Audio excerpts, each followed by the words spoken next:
Oi, gente, como vocês estão? Tô aqui trazendo esse videozinho e um resumão daquilo que a gente estudou em sala, do capítulo 1 ao capítulo 6. Eu espero que vocês estejam se cuidando, lavando a mãozinha. Espero também que vocês não estejam saindo de casa e principalmente que vocês estejam estudando. A gente não tá de férias, certo? Olha só, trouxe também um slide com um resumão mesmo. A gente estudou em sala de aula do capítulo 1 ao capítulo 6. E como maneira de agilizar e relembrar parte do conteúdo, eu trouxe aqui cada capítulo com algumas charges, algumas histórias em quadrinhos, já que um dos conteúdos estudados foi sobre o gênero narrativo, certo? Olha só, o capítulo 1, que é sobre ler e escrever, a gente falou sobre a importância de ler, sobre a importância de escrever, e a gente chegou à conclusão de que quem lê geralmente escreve bem, certo? Aumenta a questão do conhecimento, a questão do vocabulário, a criticidade, escreve muito bem. Você não necessariamente precisa saber de uma regra gramatical para saber onde é que tem um acento, onde pôr uma vírgula, já que é intrínseco pela questão da leitura, certo?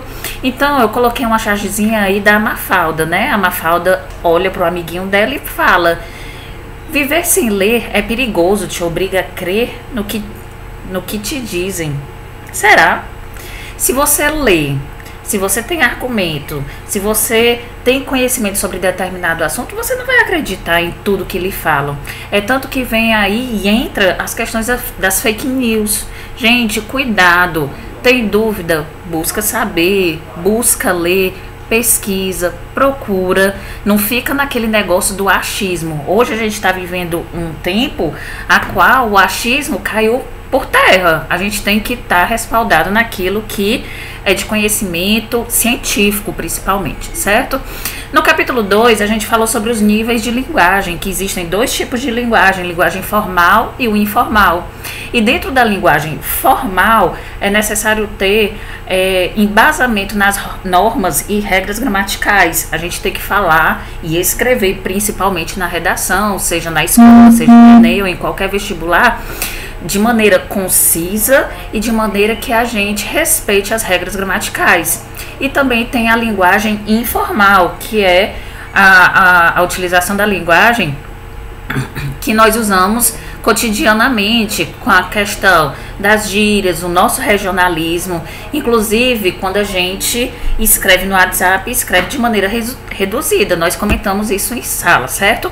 Trouxe aí uma chargezinha para comentar sobre isso, sobre os níveis de linguagem, que também tem a ver com a questão do contexto. Dependendo do contexto a qual você esteja inserido, você vai mudar a sua maneira de falar, o seu vocabulário, enfim, certo? Olha a chargezinha, tem um homem de paletó, né?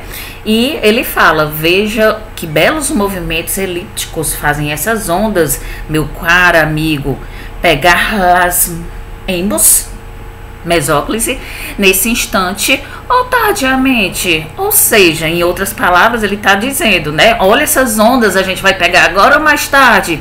Só que pela roupagem que ele está utilizando, percebe-se que ele utiliza um tom mais formal, só que num contexto a qual não é adequado, certo?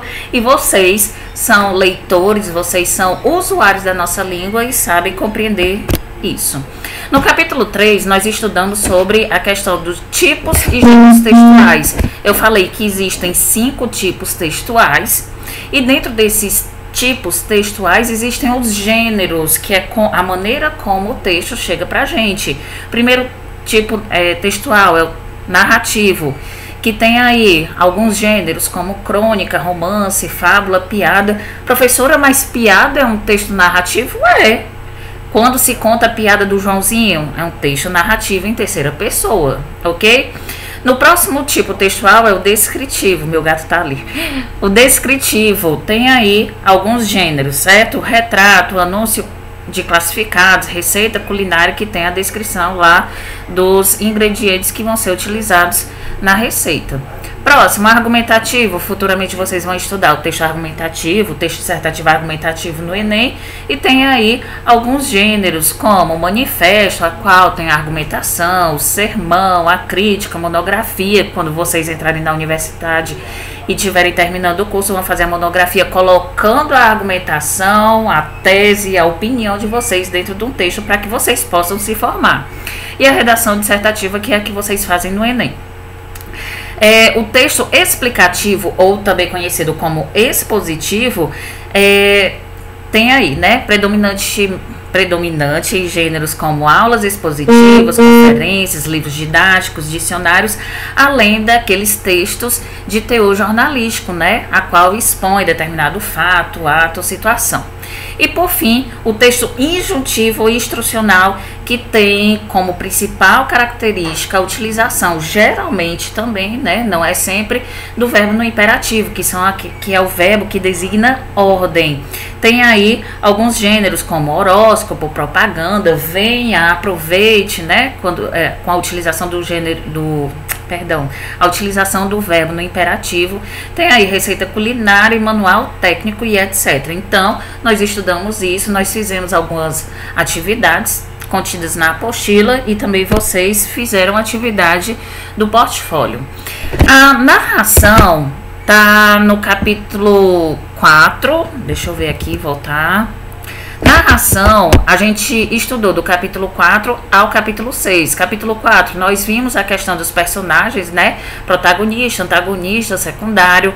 O espaço, que é o ambiente a qual a história é narrada. O tempo, geralmente o presente ou o passado, tem que ter cuidado com relação à questão do tempo, principalmente falar sobre isso também, o tempo cronológico ou psicológico, certo? Cronológico, o início, meio e fim, e acontece no ambiente real. Psicológico vai acontecer dentro de um sonho, dentro de um pensamento, enfim, a gente já falou sobre isso. No capítulo 5 é o foco narrativo, que a gente estudou que dentro desse foco narrativo a questão do narrador, primeira pessoa, narrador personagem, terceira pessoa, narrador observador, beleza? E o capítulo 6, que foi o último capítulo que nós estudamos, eu falei sobre tipos de discurso, que mais na frente, no próximo vídeo que eu for gravar para vocês, eu vou falar sobre isso e vou fazer alguns exercícios sobre discurso direto e discurso indireto, certo? O discurso indireto é da maneira como o narrador vê e fala ao modo dele, e o discurso direto é a fala da personagem pontuada pelos dois pontos, aspas e travessão. Coloquei um exemplinho aqui para vocês com um texto narrativo sobre o padre e o menino. Bora lá, ler rapidinho. Um padre andava pelo sertão e certa vez, com muita sede, olha o personagem, o padre, né? Aproximou-se de uma cabana e chamou por alguém de dentro. Veio então lhe atender um menino muito mirrado. Bom dia, meu filho. Você não tem aí uma aguinha aqui pro padre?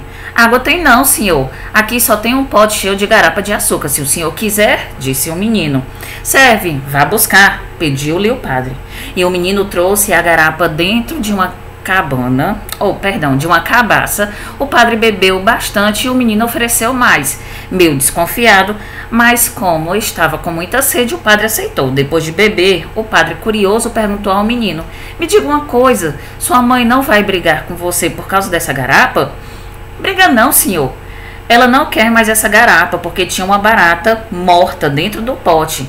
Surpreso e revoltado, o padre atira a cabaça no chão e esta quebrou-se em 1000 pedaços e exclamou: menino danado, por que não me avisou antes? O menino olhou desesperado para o padre e então disse em tom de lamento: agora sim, eu vou levar uma surra das grandes. O senhor acaba de quebrar a cabacinha de vovó fazer xixi dentro. Então aí a gente percebe um texto narrativo com dois personagens e eu vou comentar no próximo vídeo, certo? Tchau!